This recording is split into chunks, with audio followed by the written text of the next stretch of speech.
Amis téléspectateurs, bonsoir. Merci de votre fidélité à ce 56 minutes synthèse. Tout d'abord, les points qui ont dominé l'actualité cette semaine. Publication jeudi soir par le Conseil électoral provisoire de la liste des candidats agréés pour les prochaines législatives 2015. Sur 2039 candidats enregistrés sur tout le territoire national, 1517 ont été acceptés. 522 candidatures ont été rejetées. Les candidats écartés demandent des comptes et contestent la décision du CEP. Visite mardi dernier du président français François Hollande en Haïti. Une tournée de quelques heures déroulée sur fond de manifestations pour exiger de la France le remboursement de la dette de l'indépendance à Haïti, estimée à 17 milliards d'euros que François Hollande s'engage d'acquitter moralement. La police nationale d'Haïti appelle à la collaboration de la population en vue de combattre les actes d'insécurité en nette augmentation dans la capitale ces derniers jours. Un soutien qui aidera à combler le manque crucial de moyens logistiques de la PNH, explique le porte-parole adjoint de l'institution. L'ambassade américaine à Port-au-Prince appelle les demandeurs de visa non immigrants à bouder les offres de racketteurs. Le consul général de l'ambassade rappelle que seul le consulat américain a la prérogative d'octroyer visa à ceux-là qui ont fait la demande. Après plusieurs grèves et manifestations des directeurs d'écoles privées affiliés au programme SUGO, Éducation pour tous, le ministre de l'Éducation nationale annonce le paiement des arriérés avant le 30 juin 2015. 6 000 écoles devraient bénéficier du premier versement. À l'étranger, la justice américaine a retenu vendredi dernier la peine capitale contre Dzhokhar Tsarnaev, auteur des attentats du marathon de Boston en avril 2013 et en fait 3 morts, dont un enfant de 8 ans. Le Népal frappé par un nouveau séisme mardi dernier. Le bilan partiel fait état de plus d'une cinquantaine de morts qui viennent s'ajouter aux milliers de décès causés par la catastrophe du 25 avril dernier. Voilà pour les titres, mesdames, messieurs, à tout à l'heure. La NATCOM ne se soucie pas uniquement d'avoir la plus grande couverture réseau en Haïti, mais elle s'implique également dans le quotidien des Haïtiens et elle en est très fière. La NATCOM s'engage autant dans l'éducation que dans la santé. Avec le programme Internet à l'école, en partenariat avec le Conatel, ce sont plus d'une vingtaine de salles informatiques qui ont été offertes à des écoles publiques du département du Sud-Est.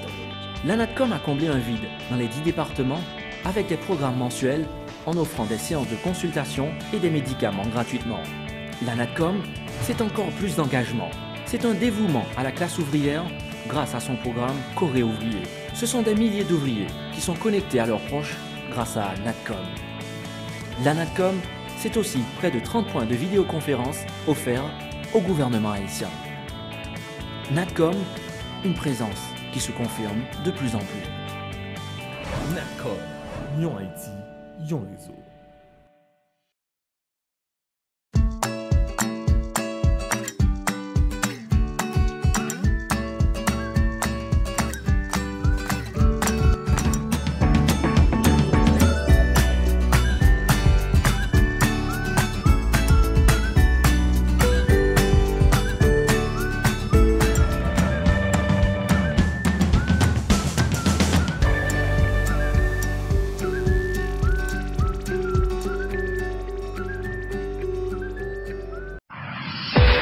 Bienvenue au développement de ce 56 minutes synthèse. Sophia Saint-Rémy Martelly ne sera pas candidate au Sénat de la République pour les législatives prévues le 9 août prochain.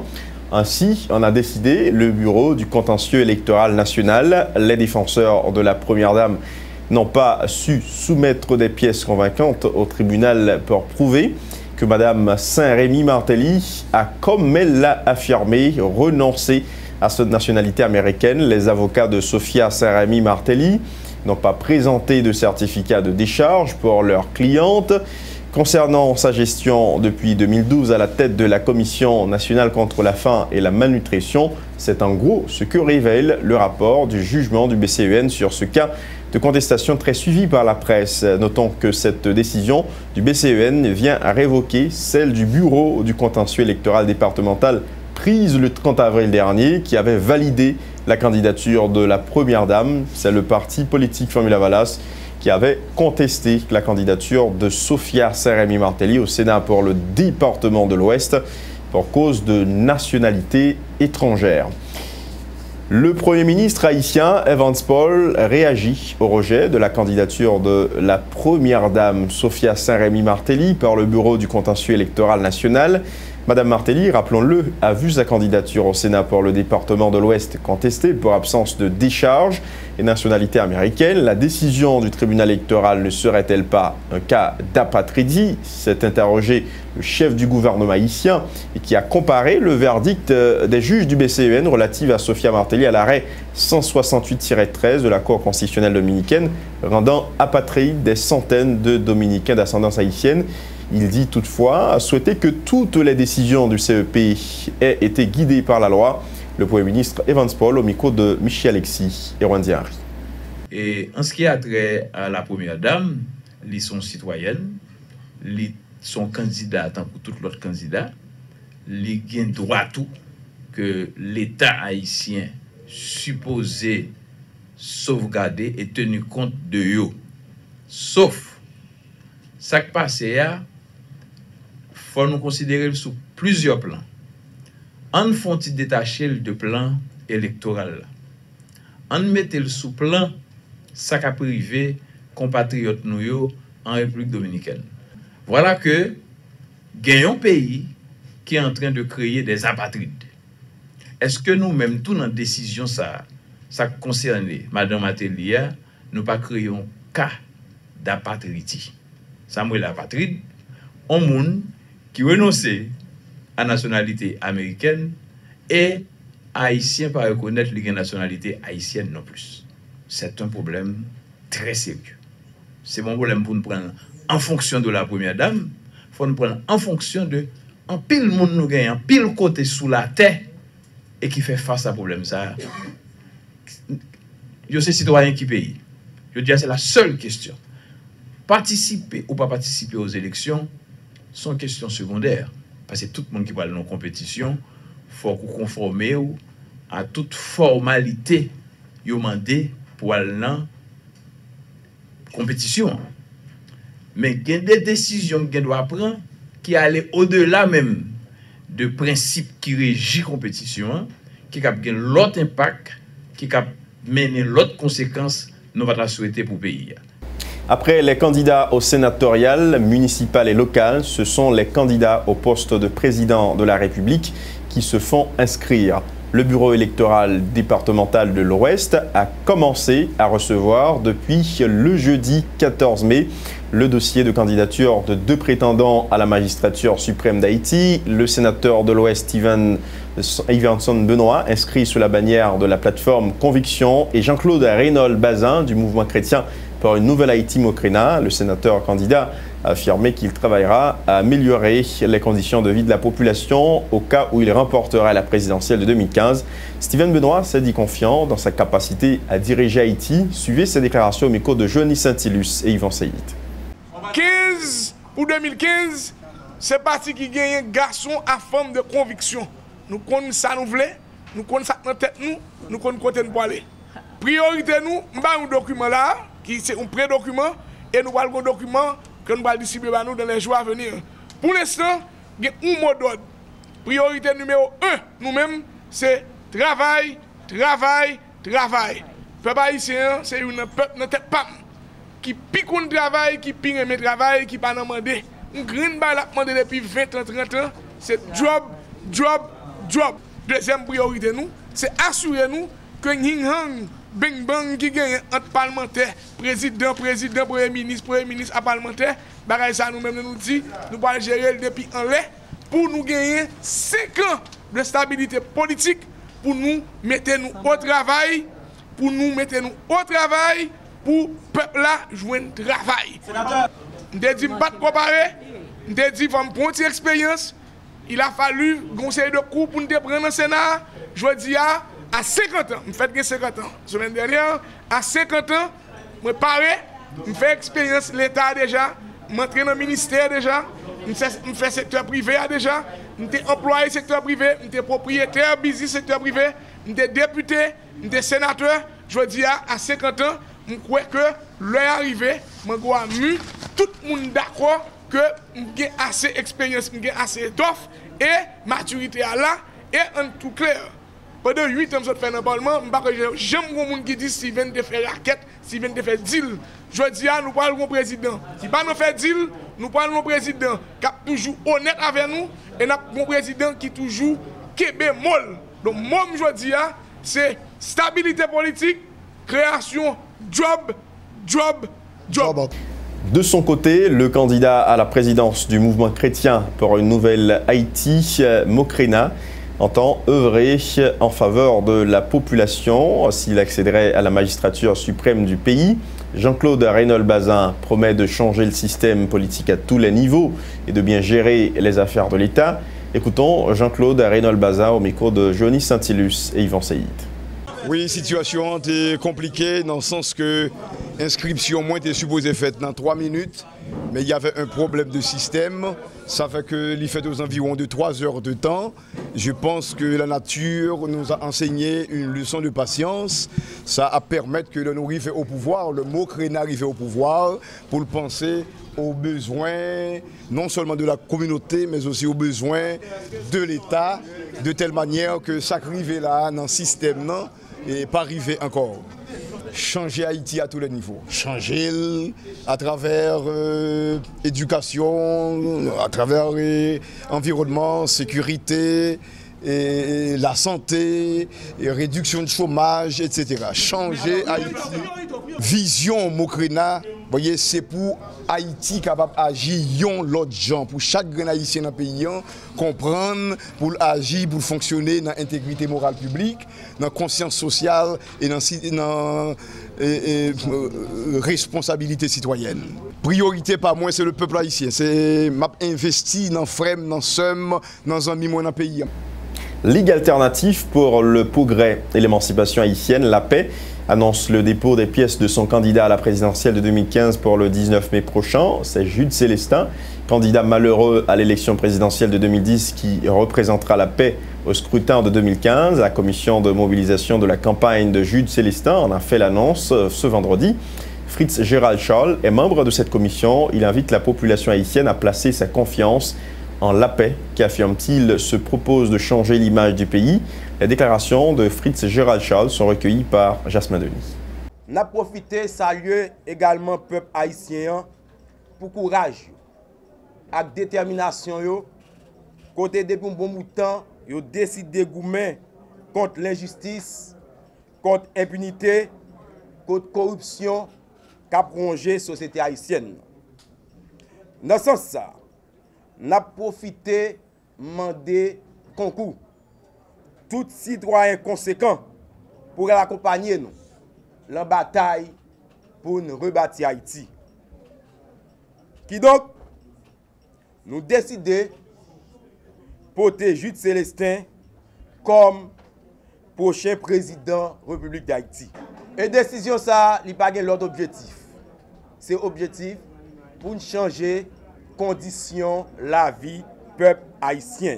C'est le pasteur Chavan John qui représentera le secteur protestant à l'élection présidentielle de 2015 en Haïti. Il a été désigné ce vendredi lors des élections primaires tenues au local de la Fédération protestante d'Haïti. Des 3 candidats en lice, Chavan John l'a remporté avec 357 voix contre 19 pour Jose Jean-Jacques et seulement 3 voix pour Maître Osner Févry. Les candidats malheureux ont salué la victoire de Chavan John et ont promis leur support au pasteur candidat en vue de sa victoire finale à la présidentielle de 2015. Écoutons tour à tour Jose Jean-Jacques et Osner Févry. Ils intervenaient au micro de Rusty Antoine et Samus David François. Nous plaçons pasteur Chavan au devant et nous allons faire de notre mieux pour qu'il puisse avoir la première magistrature de ce pays.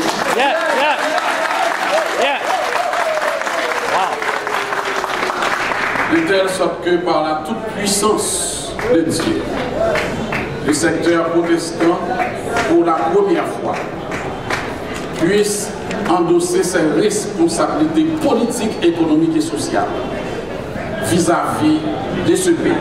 Partie de ce processus comprennent pourquoi Pasteur Chavan John a obtenu 360 voix. Les 3 voix qu'on a mises pour moi et les 357 qu'il a obtenues parce que j'ai demandé que l'on vote uniquement pour le pasteur Chavanel. C'est le résultat d'un travail qui a commencé à un moment où nous n'avons pas eu de collège électoral. Notre directrice générale au ministère de la Santé publique, à l'époque, n'était pas encore au courant des travaux que nous réalisions difficilement, minutieusement, pour réaliser ce travail d'unité. Et nous avons commencé étape par étape, petit à petit. Le président de la République, Michel-Joseph Martelly, invite les jeunes haïtiens à bien choisir ses représentants lors des prochaines élections de 2015. Votre choix doit vous garantir un avenir meilleur, a lancé le chef de l'État s'adressant à la jeunesse du pays ce jeudi au moment de l'inauguration du kiosque Oxy-Gentil au Champ de Mars. M. Martelly a profité pour conseiller les jeunes présents pour la circonstance de prendre au sérieux leurs études et de croire en leurs capacités. Michel Martelly était au micro de Rostier Antoine et Jasmin Denis. Vous voulez dire que moi fier de nous jeunesse là, nous avons des décisions qui prennent, qui mettent le pays sous bonne route là ou bien sous mauvaise route là, notamment à travers les élections qui vont venir. C'est pour nous choisir, il faut nous choisir. C'est notre choix que la démocratie a renforcé. Pour nous choisir ça, nous voulons. Est-ce que nous voulons les gens qui volent ton lieu, les gens qui volent sous ton lieu, les gens qui boulent caoutchouc, les gens qui prennent la radio pour dire s'ouvre la rue, écrit non, on va la pied. Voici leur programme. Est-ce que c'est ça qu'on voulait? Ou bien encore, est-ce qu'on voulait entrer dans une dynamique côté des gens qui pensent, qui parlent avant, qui fait tête tout? Choix, c'est où pour faire. Donc, dans le moment où nous là, nous allons avoir un gros rôle pour nous jouer, pour le pays, nous, pour l'avenir. Nous. Parce qu'en fait, quand Martelly a parlé, ça allait aller. À peine si nous mettons 7 mois, là, nous compter. Nous-mêmes, jeunesse, là, quoi dans nous-mêmes, quoi dans la capacité, nous, étudier, explorer Internet, là. Parce que aujourd'hui, nous avons des outils qui permettent de faire plus d'efforts que le grand monde longtemps. Donc, nous-mêmes, faisons ça. Parce que l'avenir, nous, dépend de nous. Nous sommes dit que force, nous, c'est dans la tête, nous liés. Eh bien, c'est même genre faiblesse, nous tous, c'est dans la tête, nous liés. Publication dans la soirée du jeudi par le Conseil électoral provisoire de la liste des candidats agréés pour les prochaines législatives partielles de 2015 sur 2039 candidats enregistrés sur tout le territoire national. 1517 ont été acceptés, dont 186 au Sénat et 1329 à la députation. Sur cette liste définitive publiée par le CEP figure un total de 76 candidatures aux prochaines sénatoriales rejetées sur 262 et 446 candidats à la députation, écartés sur 1777 inscrits. Sur la liste des candidats non agréés par le CEP figurent d'anciens hauts fonctionnaires de l'État, dont des ex-ministres et d'anciens parlementaires.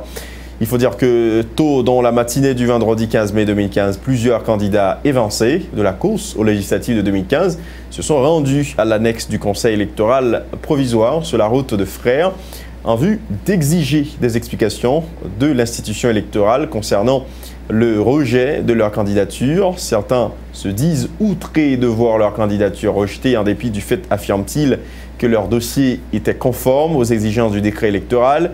Rostier Antoine et Éphésia Mathieu étaient au BED de l'Ouest 1 ce vendredi. Suivez leur compte rendu. KEPA a publié depuis hier liste définitive candidats qui autorisés pour participer dans la prochaine élection législative. Sur 2039 candidats qui étaient inscrits, c'est 1517 KEPA Kembe. Alors, il y a 262 candidats qui étaient inscrits pour poste sénateur. KEPA Kembe 186, li rejeté 76. Pour 1777 candidats qui étaient inscrits pour poste député, KEPA Kembe 1331, li rejeté 446. Alors, dans ce sens, il y a plusieurs candidats qui sont présents aujourd'hui vendredi dans le bureau, dans le BED de l'Ouest 1 sur route Freya pour venir revendiquer, pour chercher qu'on ait raison qui fait KEPA lui-même lui rejeter candidature parce que toute pièce est correcte. Nous avons vite suivre déclaration quelqu'un dans le micro. Je présente là mon frère, c'est que jeune garçon Solino Gravine, le jour pas débuter. C'est ça qui veut expliquer présence aujourd'hui parce que nèg yo décidé dans complot faut mettre jeune garçon là-dedans. Moi dis monsieur, nous connaissons, nous pas la nous mettons dans complot comme ça. Donc pas faire ça. Pas faire ça. L'on brise jeunesse son pays, l'on brise espoir au pays, l'on brise espérance au pays. Donc, on va vouloir renouvellement.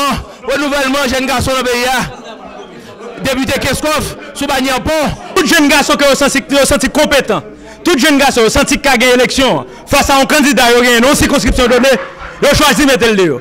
Et dans le contexte, dans la condition, ça nous dit, je dis, c'est soit on a décidé pour faire élection ou pas. Parce que je dis qu'ils sont sur liste définitive, mais pas de liste qui est sortie avant. Et moi-même, je dis, l'éclair, ou dit ou mettez mon dehors, ou dit pour qui motif.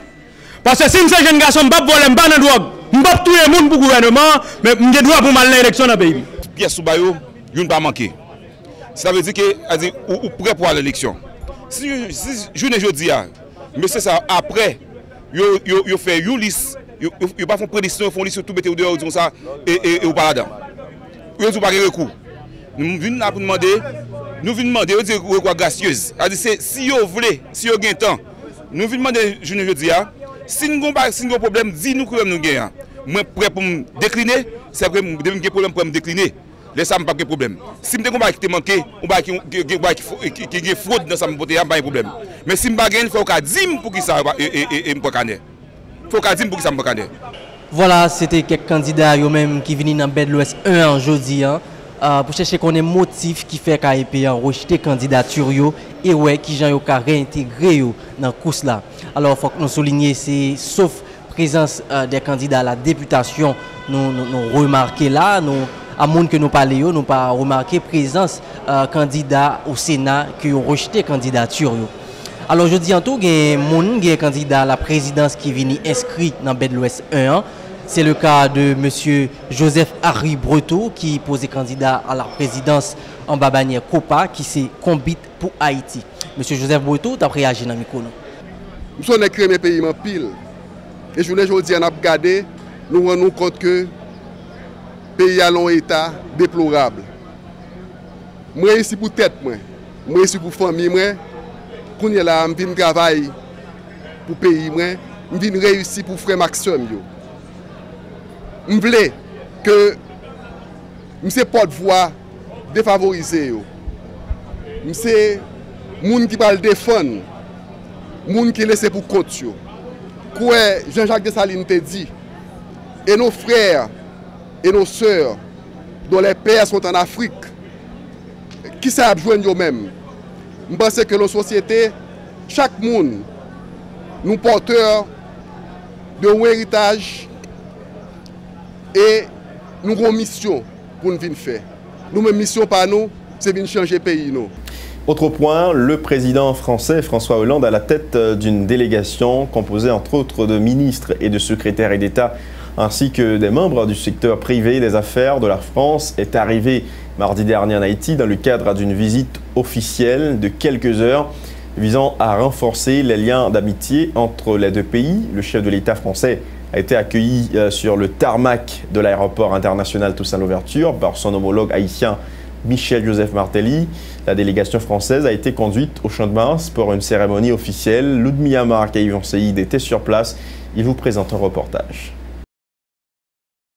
Après avoir accueilli le président français, la délégation emmenée par Michel-Joseph Martelly et Evans Paul s'est rendue directement sur la place Toussaint-Louverture au Champ de Mars pour la cérémonie officielle. Étape qui a débuté par une visite au musée du Panthéon national et le dépôt d'une gerbe de fleurs au pied du monument du précurseur de l'indépendance d'Haïti, Toussaint Louverture. Pour la première visite officielle d'un chef d'État français à Port-au-Prince, François Hollande s'est fait accompagner notamment de son ministre des Outre-mer, des ministres de l'écologie, de la justice, du président de l'Assemblée nationale et d'hommes d'affaires. Dans son discours, le président haïtien prend le temps de saluer la présence de son homologue français sur le sol haïtien, terre de souffrance, mais de respect et de fierté. Une fierté qui pousse son administration à solliciter de ce pays ami de l'investissement en lieu et place de l'aide habituelle. Michel Martelly propose à François Hollande la formation d'un comité binational pour explorer les nombreuses opportunités d'affaires en Haïti.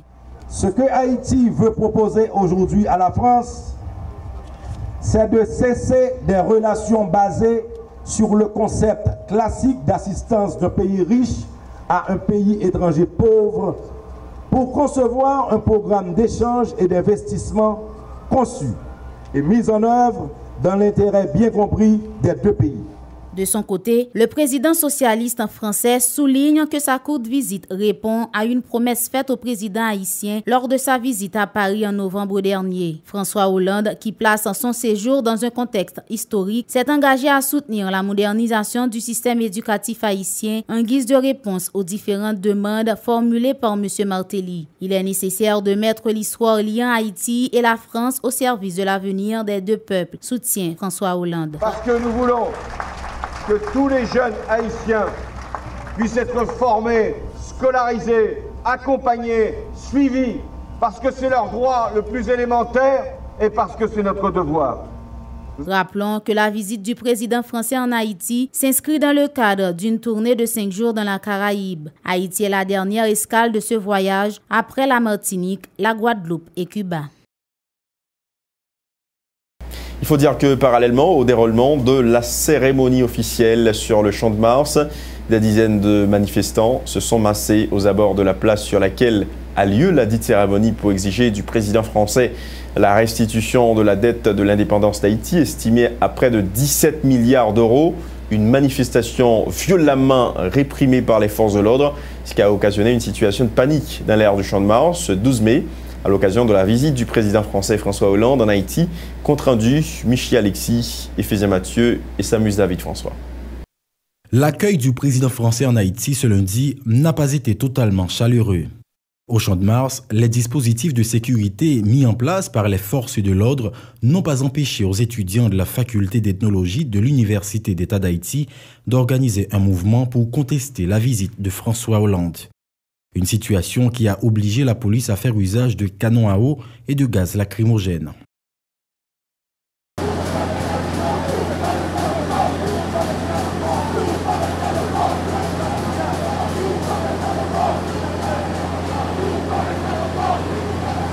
Un peu plus tôt dans la journée, un autre vent de panique avait soufflé au moment où l'ex-sénateur de l'opposition Moïse Jean-Charles, membre de la plateforme politique Petite Dessalines, accompagné d'un groupe de protestataires, a déposé une gerbe de fleurs au pied de la statue de Jean-Jacques Dessalines, le père de la patrie haïtienne. Après avoir détruit le barrage des tôles protégeant cet espace en pleine rénovation, les manifestants se sont retrouvés soudainement sous les coups de gaz lacrymogène des agents de la PNH. Présents sur les lieux, même les journalistes n'ont pas été épargnés. Là, ils sont d'être morales, alors ils sont d'être réels qui ont pour nous. Il faut qu'ils aient dédommagé nous. Ensuite, là, décider de pied tout l'ouverture pour faire déclaration, ou bien pour le bail message, ça montre clairement les gars fait avec Saint-Domingue, les gars fait avec Haïti, alors qu'Haïti, c'est Dessalines qui va nous lire. Pour toute raison, ça, nous croyons que ça soit à fond pour Dessalines. Et c'est que nous décidons pour nous aller dans le papa Dessalines, pour nous donner un message pour nous dire nation, Dessalines, c'est qui fondateur nation. Parallèlement, des supporters de l'équipe au pouvoir, dans le même espace, tentent de justifier la visite de François Hollande.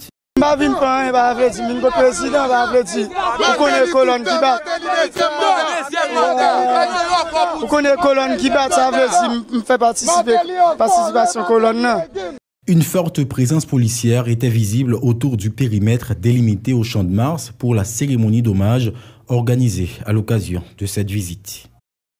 Une dette morale, c'est cette redevance que la France doit à Haïti en guise d'indemnisation à la dette de l'indépendance haïtienne estimée à 17 milliards d'euros. Le président français l'a dit haut et fort mardi dernier et sur la terre d'Haïti.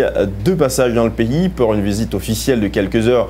François Hollande dit reconnaître le tort causé par la France à Haïti, son ancienne colonie, pour l'avoir fait payer la reconnaissance de son indépendance. M. Hollande a également rappelé que la France, son pays, a reconnu que l'esclavage est un crime contre l'humanité, se référant à la loi de 2001 faisant de la date du 10 mai une journée de commémoration de l'abolition de l'esclavage. Se voulant clair face à l'insistance de ceux-là qui exigent que la France rembourse la dette de l'indépendance à Haïti, M. Hollande renvoie la balle dans le camp des dirigeants haïtiens, affirmant que son pays ne fait qu'exécuter la demande des autorités haïtiennes. Écoutons le président français François Hollande qui intervenait au Palais national aux côtés du président haïtien. La France, je l'ai dit, a aussi une mémoire. Et cette mémoire, c'est celle que j'ai voulu rappeler, que la loi d'ailleurs, la loi de 2001, a consacrée dans notre droit, puisque nous avons établi que l'esclavage, la traite, était un crime contre l'humanité. Nous avons fait du 10 mai une journée anniversaire de commémoration de ce qu'a été l'esclavage. Et Haïti s'associe chaque 10 mai aux cérémonies que nous organisons en France. Nous avons eu aussi un personnage en commun, Toussaint Louverture, et j'y suis revenu, et vous êtes vous-même allé là où il avait été enfermé et où il est mort. Pour toutes ces raisons, il y a une dette morale qui existe. Cette dette morale, je l'ai évoquée en Guadeloupe, à Pointe-à-Pitre. Et j'ai rappelé même ce qui avait été, hélas, une réalité. C'est qu'il a été demandé à Haïti de payer le prix de son indépendance. Donc, ma reconnaissance, mon regard sur l'histoire, ma volonté d'être aux côtés du peuple haïtien, et j'exprime là la solidarité du peuple français, c'est d'apporter les moyens pour que la scolarisation puisse être, autant qu'il sera possible, gratuite et obligatoire, puisque c'est la volonté du président Martelly. La France, elle est à l'écoute de ce qui lui est demandé par les autorités du pays. Alors, sur les moyens, nous avons fait en sorte que, je l'ai dit, l'Agence française de développement, aujourd'hui, a comme niveau d'encours, de prêts, d'actions, 130 millions d'euros. Et aujourd'hui, ce que nous allons mettre en place à travers un projet pour l'école, et qui sera une première étape, et qui s'inscrit dans les actions de l'Agence française de développement, c'est à peu près 50 millions d'euros. Et pour preuve, la France s'engage à financer en Haïti un programme axé en grande partie sur l'éducation et qui vise notamment la formation des enseignants, la mise en place des outils numériques en faveur des enfants scolarisés, ouverture d'une université numérique et la formation professionnelle conformément à la demande des dirigeants haïtiens, notant que 4 accords de cadre relatifs à l'éducation, l'énergie, l'agroalimentation et la formation professionnelle ont été signés entre les autorités haïtiennes et françaises. Le président haïtien Michel Martelly, dans un élan de satisfaction, salue la contribution de la France en Haïti. Il se réjouit de l'ensemble des projets annoncés par son homologue français François Hollande en guise de remboursement de la dette de l'indépendance. M. Martelly souligne que certaines perceptions font état de mauvaise gestion des autorités haïtiennes et croit que les projets annoncés sont plus importants pour Haïti qu'un montant en chiffres et un rapport à la dette de l'indépendance que le pays pourrait recevoir. Michel Martelly au micro de Johnny Saint-Silus et Jasmin Denis. Relativement à la première question qui vous a été posée, en ce qui a trait à mettre un chiffre sur la dette, moi je veux dire que souvent Haïti a été perçu comme un pays où l'État n'a pas la capacité de gérer des fonds importants. Donc la position que vous avez identifiée peut-être, c'est une position juste parce que différents groupes ont le droit de voir différemment. Mais le leadership aujourd'hui haïtien, au lieu de permettre que des gens se battent pour faire de l'argent, préfère s'attirer des services qui pourront, de manière concrète, servir la population. Et que la France puisse permettre que des et des générations d'Haïtiens se forment dans un pays où 70% de cette population est au chômage, où 85% des écoles étaient privées jusqu'à mon arrivée au pouvoir. Aujourd'hui, que la France permette à la quasi-totalité des Haïtiens d'avoir accès à l'éducation, ça vaut beaucoup plus que quel que soit le chiffre qu'on mettrait sur une dette. Inauguration jeudi du kiosque Occidgentil au Champ de Mars par le président de la République. Michel-Joseph Martelly et le Premier ministre Evans Paul. Les travaux de rénovation de ce kiosque ont été financés par le Trésor public et le Fonds Petro-Caribé à hauteur de 3,8 millions de dollars américains. Il faut noter que l'inauguration du kiosque Occidgentil, le 14 mai dernier, coïncidait avec le 4e anniversaire de l'accession du président Martelly au pouvoir. La cérémonie inaugurale s'est déroulée en présence de plusieurs membres du gouvernement et de milliers d'élèves venus de différentes écoles de la capitale. Reportage, Rosté Antoine et Jasmin Denis. C'est un kiosque Occidgentil flambant neuf et transformé en un amphithéâtre de 4000 places assises qui est inauguré ce jeudi au Champ de Mars.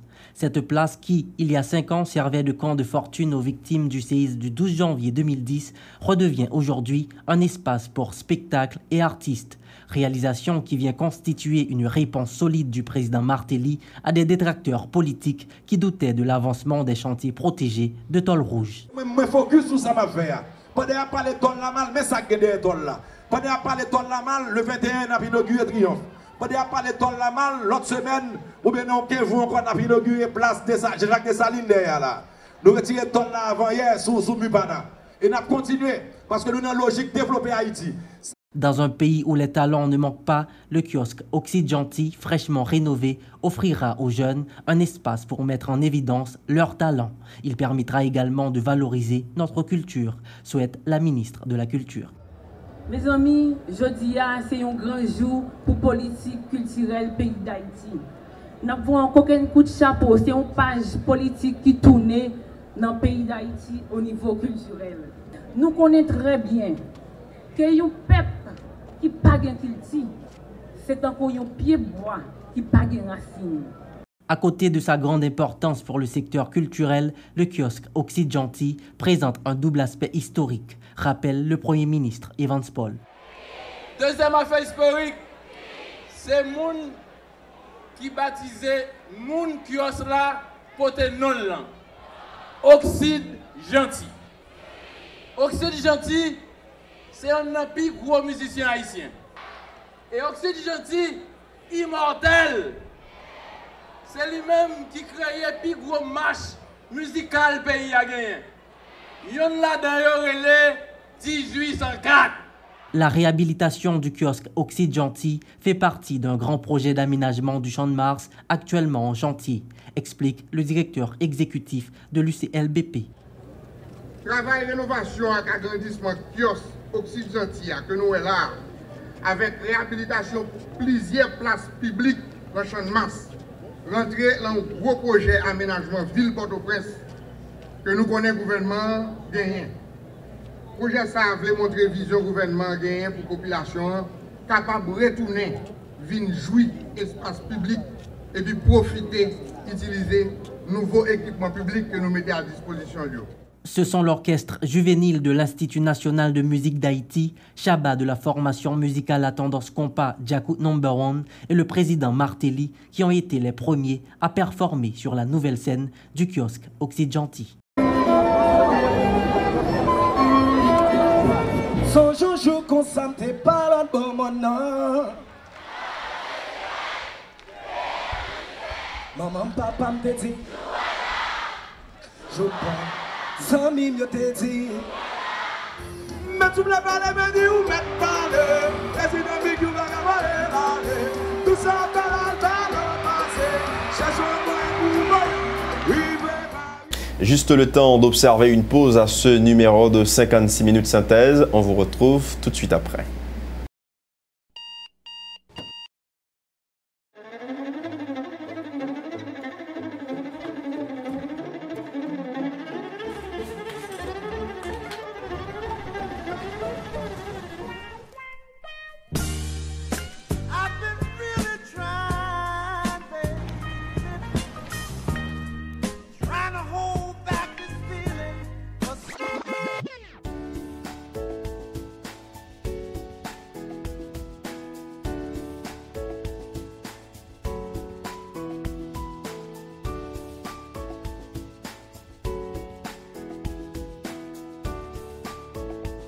Démaquillant, lotion après rasage et lotion rafraîchissante. Limacol, la fraîcheur de la brise dans une bouteille. Limacol est un produit de la Disprophar en vente dans tous les supermarchés et les pharmacies. Bienvenue dans la seconde tranche de ce 56 minutes synthèse. L'ambassade américaine à Port-au-Prince rappelle aux demandeurs de visa non immigrants en Haïti que seul le consulat américain a la prérogative d'octroyer visa à ceux-là qui ont fait la demande. Le consul général de l'ambassade américaine en Haïti explique que cela ne servira à rien de recourir au service d'un racketteur. De son côté, Christine Jackson, le consul en chef de la section des visas aux visiteurs, précise que le plus important dans cette affaire est l'entrevue que l'intéressé aura à réaliser avec le consul en chef. Elle conseille aux demandeurs de visa de dire toute la vérité une fois présentés devant le consul général Robert Anand et Christine Jackson au micro de Johnny Saint-Ilus et Yvan Seïd. Ce que nous pouvons essayer de vous dire, c'est de faire passer à vos auditeurs et à vos lecteurs que la seule quantité d'argent qui devra être donnée en échange sera l'argent qu'il faut payer ici à la caisse en échange du visa. Et c'est inscrit sur notre site, c'est le même montant, c'est un seul montant, c'est ce qu'il faut payer pour l'application. Et encore, je veux vous dire que sur le site internet dont nous avons parlé plus tôt, il y a l'argent qu'il faut payer à la Sogexpress. C'est seulement ce montant qu'il faudra payer et seulement à la Sogexpress et c'est bien expliqué sur le site internet. Il n'y a pas d'autre argent à donner. S'il y a quelqu'un qui vous dit « Venez, rencontrez-moi dans la rue ou dans un bar quelconque pour échange d'argent » ou si quelqu'un vous dirait « Envoyez votre argent à cette adresse-là », soit un compte, soit une adresse quelconque, même si l'adresse qu'on vous donne, c'est l'adresse de l'ambassade, c'est pas sérieux, c'est pas vrai, c'est faux, ne l'écoutez pas. La seule façon, la seule fois que nous accepterons de l'argent et que ce sera légal, c'est quand cet argent sera versé ici, à la caisse de l'ambassade ou à la Sogexpress, comme l'a dit madame. Je ne vais pas parler de cas spécifiques, mais pour élaborer un peu sur ce que le consul général vient de dire, il n'y a pas quelque chose de particulier ni un aspect spécifique de la vie de quelqu'un qu'il doit montrer pour être qualifié pour un visa de tourisme. Nous regardons les circonstances générales d'un applicant particulier, afin de pouvoir déterminer si cet applicant-là va spécifiquement se rendre aux États-Unis et retourner dans son pays d'origine à l'issue de son séjour. Il n'y a pas un travail particulier, il n'y a pas un aspect spécial de votre vie, il n'y a pas un certain montant, une certaine somme d'argent que vous devez posséder afin de pouvoir montrer que vous êtes éligible pour le visa. Ce sont vos circonstances en général, votre entrevue avec le consul qui va lui permettre de savoir si oui ou non vous allez avoir accès à ce visa. Je vais aussi vous dire pourquoi les documents ne sont pas importants pour nous dans le poids. Quand vous arrivez pour votre entrevue, on va vous expliquer pourquoi ce n'est pas les documents qu'il faut faire une détermination. Ce qui est important, c'est vos circonstances actuelles au moment où vous vous entretenez avec le consul. Parlons sécurité à présent, à ce numéro de 56 minutes synthèse concernant les actes de banditisme très en vogue dans la région métropolitaine de Port-au-Prince ces derniers temps. Le porte-parole adjoint de la police nationale d'Haïti, Gary Desrosiers, informe que la PNH prend acte et évalue si les nombreux cas d'insécurité recensés ces derniers temps à Port-au-Prince, notamment celui concernant la jeune Carline Désira, survenue le 12 mai dernier au centre-ville de Port-au-Prince pour voir s'il rentre dans le cadre de la criminalité ou de l'insécurité généralisée. Gary Desrosiers dit reconnaître le manque de moyens logistiques empêchant à la police haïtienne de jouer efficacement son rôle face à la flambée des actes d'insécurité. Il appelle à la collaboration de la population en vue de contrecarrer ce phénomène grandissant dans le pays. Écoutons l'inspecteur Gary Desrosiers. Il y a des moments, nous avons des cas vraiment qui nous recensés et nous entendons ça à travers la radio. Et la police a travaillé tous sur le cas jeune dame qui a assassiné Jokana Oukapoua. Et puis, avec l'autre cas, justement, que nous venons là, il était à l'étude, est-ce qu'il est entré dans le cadre d'insécurité générale ou bien dans le cadre de criminalité? Ça a demandé justement une réflexion autour de thèmes pour que nous connaissions dans quelles circonstances que nous avons tombé. Parce qu'au niveau insécurité, la police, normalement, il toujours fait prévention, à savoir patrouille, point fixe et contrôle d'identité. Mais pour criminalité, généralement, c'est des bails qui réfléchissent et c'est... Nous devons suivre que nous connaissons. Mais nous pas arrêter de bois croisé en fonction de moyens nous et nous avons fait tout effort pour que nous soyons capables de combattre mais nous pas qu'à combattre pour contre nous. Je nous toujours dit c'est pas répéter n'a répéter, l'important pour les populations les mêmes connaît tout que sécurité les concerne et c'est les mêmes justement qui pour aider nous. Nous pas dédouaner responsabilité nous. Effectivement, il y a des moyens logistiques que nous baguons que nous tous connaissons. Et nous voyons tout, les policiers autour, on est là où nous voyons comment compatible avec le policier. Mais ce qui est important au niveau de la police, c'est détermination et volonté chaque policier. Effectivement, il y a plein de choses faites là où la police pas venue à temps, mais je pense que pendant le dernier temps, il y a pile d'efforts qui fait là où la police vient à temps. Mais la population, c'est les mêmes qui sont plus importants parce que dès que les dénoués identifiés, c'est certain, avec porte et robot, on a besoin de monde. Il faut dire que pour la période allant du 20 avril au 14 mai 2015, la Direction centrale de la police judiciaire, la DCPJ, a procédé à la saisie de 389 kg de marijuana, 108,77 kg de cocaïne et 15,77 kg d'héroïne, ainsi qu'un bateau.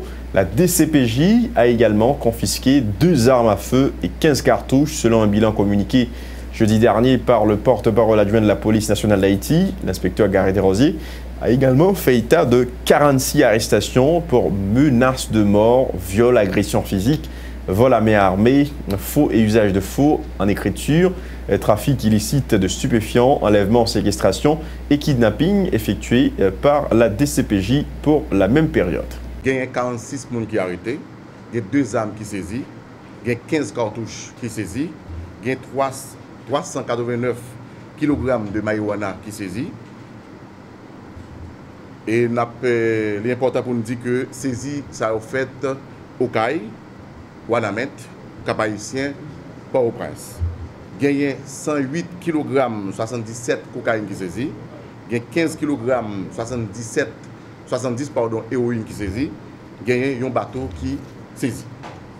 Nature arrestation, c'est menace de mort, viol, agression physique, vol à main armée, voyage irrégulier, faux usage de faux en écriture publique, trafic illicite de stupéfiants, homicide, enlèvement, simulation de kidnapping.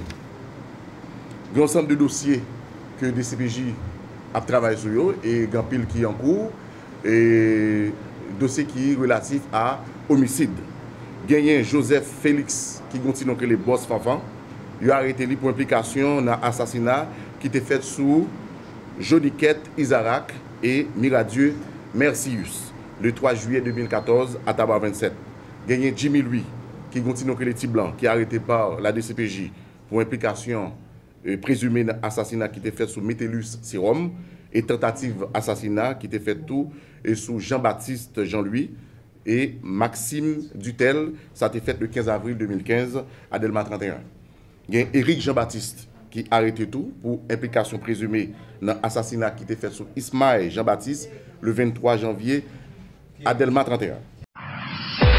Dossier éducation à présent, les examens officiels de la 9e année se dérouleront du 22 au 24 juin prochain. Plus de 194 000 candidats prendront part à ces épreuves. Les examens du bac se tiendront du 29 juin au 3 juillet. Environ 80 000 bacheliers subiront ces examens, selon des chiffres avancés en début de semaine par le directeur général du ministère de l'Éducation nationale et de la formation professionnelle, Reynold Telfort, précisant que les épreuves officielles de 2015 coûteront 200 millions de gourdes à l'État haïtien, comparativement à 600 millions de gourdes au cours des années antérieures. Reynold Telfort était au micro de Rouessé Antoine et Jasmin Denis. Eh bien, nous avons 2 gros morceaux nous retirés là dans la 6e année et Réto. Il va dans le budget, non. Donc nous avons un budget d'à peu près 600 millions de gourdes. Année ça, nous avons un budget autour de 200 millions de gourdes. L'école, pour 6e année, nous ne pas éliminer l'examen, non? Mais dans l'école, même si j'ai un examen, je prépare l'examen de 4e année pour 5e année, eh bien, le directeur de l'école, il a préparé l'examen de 6e année, il a corrigé l'examen de 6e année dans l'école là, avec disposition de l'école là. Et puis, seule exigence nous fait, c'est que un mois après organisation examen ça 6e année dans l'école, il faut résultat acheminer et là nous très clair là-dedans. Un mois après, nous avons une date qui est fixée le 25 juillet pour que résultat examen 6e année qui est organisé dans l'école, texte préparé par professeur de l'école, corrigé par dispositif l'école là, communiquer non seulement résultat évaluation ça, le palmarès pour communiquer le nom le 25 juillet. Réto, l'école même a organisé l'examen réto. Même gens, choisi examen, corrigé, résultat, un mois après examen, ils finissent d'organiser l'examen réto dans l'école pour que vous voyez les résultats à travers les directions départementales. À rappeler que les examens de la 6e année fondamentale et de la réto, jadis officiels, ne le sont plus à partir de l'année académique 2014-2015.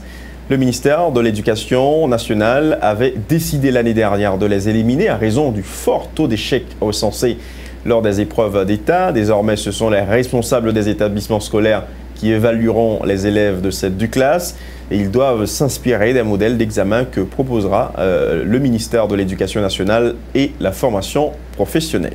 Par rapport à l'examen réto qui a fait l'école, et direction enseignement secondaire a gagné comme commande pour nous travailler sur des modèles de texte pour nous voir l'école, ce que nous faisons.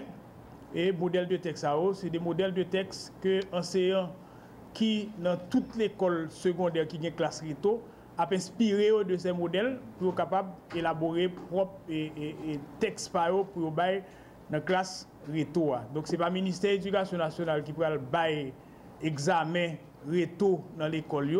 C'est des modèles que nous avons sous supervision et inspectorat, BDS, direction départementale, et que travail ça, lui-même, il pourra le faire. Nous avons un prototype, par exemple, de texte mathématique, et qui c'est un modèle de test mathématique que nous préparons. Et ce type de modèle, ça, dans toute matière, qui pourra le joindre l'école, et eux-mêmes sont capables d'élaborer l'examen inspiré de modèles ça, pour être capable de préparer l'examen. Donc, au niveau de direction enseignement secondaire, nous avons dit nous prêts. Avant le 30 juin 2015, les écoles privées bénéficiaires du programme de scolarisation universelle gratuite et obligatoire, ainsi que celles des membres de l'EPT Éducation pour tous, seront rémunérées pour l'année académique 2014-2015. L'annonce a été faite mercredi dernier par le ministre de l'Éducation nationale et de la formation professionnelle. Nespi Maniga a précisé que ce versement devrait toucher 6 000 établissements scolaires dans le pays. Il a fait état de cas d'irrégularité recensés dans le cadre de ces deux programmes, empêchant le ministère de l'Éducation nationale d'honorer sa dette envers toutes les bénéficiaires. Nespi Maniga a en outre annoncé des mesures permettant à une école de bénéficier de ces programmes scolaires. Les explications du ministre Nespi Maniga recueillies par Wendy Henry. Contenu aujourd'hui exactement, c'est que, j'en toujours qu'on a annoncé, nous pratiquement presque finalisé l'année 2013-2014. Aujourd'hui, nous te dit que dans fin mois de patient nous avons finalisé. En réalité, il y a un pile contrat qui a une difficulté. À partir de 2015-2016, nous pas prend contrat si pas automatiquement un contrat et une signature valide de la Cour supérieure des comptes. Il y a un pile l'école privée tout qui va gagner numéro patente dans le contrat. Donc, toute difficulté ça fait que aujourd'hui, nous comprenons que le ministère des Finances est capable aujourd'hui de garder 2 fois plus contrat ça avant paiement au fait.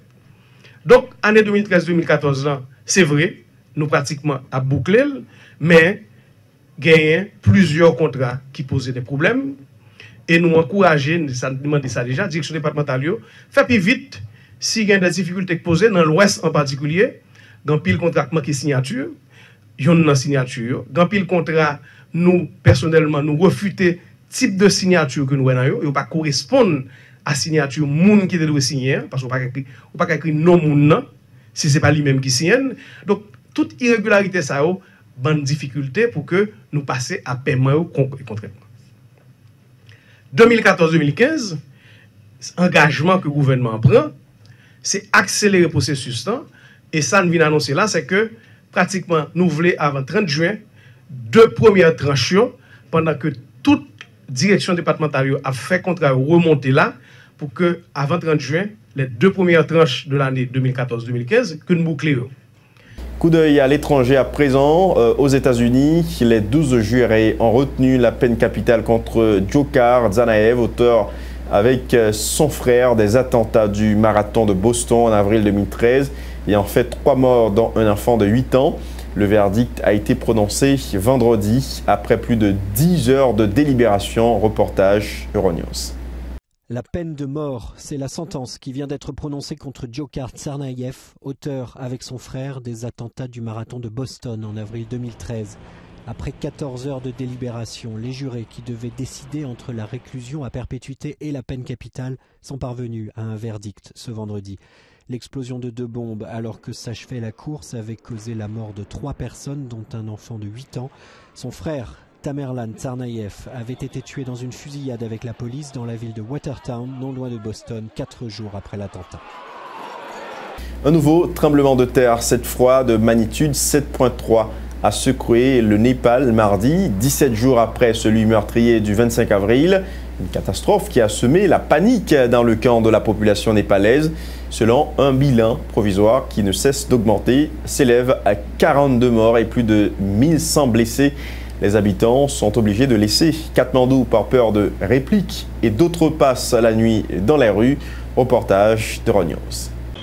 Après ce nouveau séisme, c'est à nouveau la fuite. Katmandou se vide de ses habitants pour la 2e fois en à peine 15 jours. Ceux qui restent vont passer la nuit à la Belle Étoile par crainte des répliques. Il y en a déjà eu 6 dans la foulée du séisme. Les habitants commençaient à peine à se remettre de la catastrophe. Nous avons tous peur de rentrer chez nous parce que le séisme a encore été très puissant, raconte ce jeune homme. On a tellement peur, comment pourrait-on aller à l'intérieur ? Le séisme a aussi fait plus d'1 millier de blessés, beaucoup moins que lors du précédent, mais cet afflux est un nouveau défi pour le personnel de l'hôpital de Katmandou. Dans les États indiens frontaliers du Bihar et de l'Uttar Pradesh, plusieurs victimes sont à déplorer, sans parler des destructions. Euronews a rencontré un alpiniste italien de retour du Népal. Le problème est que les structures, les bâtiments et les maisons ne sont pas prêtes à subir un séisme, explique-t-il. Les techniques de construction sont peu évoluées. En plus, dans quelques jours, la mousson va arriver, avec le mauvais temps. Et ces gens sont hors de chez eux. C'est très dur pour eux. Toutes les opérations de sauvetage doivent aller très vite. Voici des images qu'il a filmées lors d'une secousse, pendant son trek dans l'Himalaya.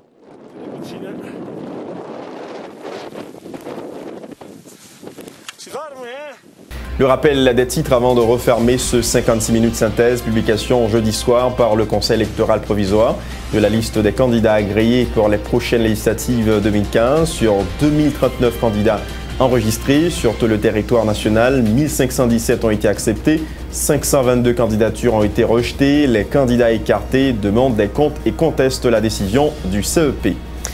Visite mardi dernier du président français François Hollande en Haïti, une tournée de quelques heures déroulée sur fond de manifestations pour exiger de la France le remboursement de la dette de l'indépendance à Haïti, estimée à 17 milliards d'euros que François Hollande s'engage d'acquitter moralement. La police nationale d'Haïti appelle à la collaboration de la population en vue de combattre les actes d'insécurité en nette augmentation dans la capitale ces derniers jours, un soutien qui aidera à combler le manque crucial de moyens logistiques de la PNH, explique le porte-parole adjoint de l'institution. L'ambassade américaine à Port-au-Prince appelle les demandeurs de visa non immigrants à bouder les offres des racketteurs. Le consul général de l'ambassade rappelle que seul le consulat américain a la prérogative d'octroyer visa à ceux-là qui ont fait la demande. Après plusieurs grèves et manifestations de directeurs d'écoles privées affiliés au programme SUGO Éducation pour tous, le ministre de l'Éducation nationale annonce le paiement des arriérés avant le 30 juin 2015. 6 000 écoles devraient bénéficier du premier versement. À l'étranger, la justice américaine a retenu vendredi dernier la peine capitale contre Dzhokhar Tsarnaev, auteur des attentats du marathon de Boston en avril 2013 et en fait 3 morts, dont un enfant de 8 ans. Le Népal, frappé par un nouveau séisme mardi dernier, le bilan partiel fait état de plus d'une 50aine de morts qui viennent s'ajouter aux milliers de décès causés par la catastrophe du 25 avril dernier. C'est pratiquement la fin de ce 56 minutes synthèse. Merci à chacun de vous de l'avoir suivi. À la semaine prochaine.